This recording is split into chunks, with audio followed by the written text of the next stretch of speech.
Excellency President Ruto's diplomatic efforts have yielded significant achievements and benefits for Kenya's economic development. Our administration is embarking upon a new age of diplomacy, where friendships and relationships are interwoven with mutually beneficial economic engagements.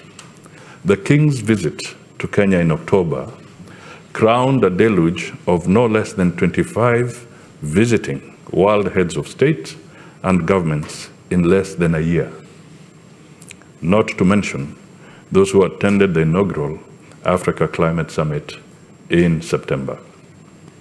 The visits point to the growing stature of Kenya as a dependable investment destination, and more so as an honest peace broker in the eastern rim of Africa. Again, this is by design. Our forays in the sphere of economic diplomacy have yielded positive results. For example, in November, the government of India granted approval for the establishment of the India Exim Bank's East Africa Representative Office in Nairobi, marking a significant stride in economic diplomacy.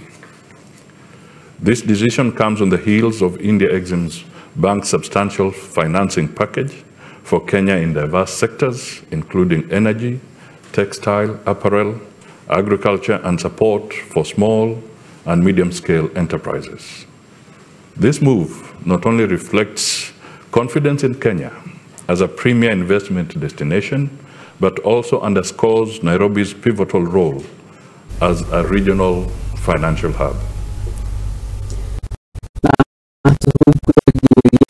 Kaunti niakinyiriirie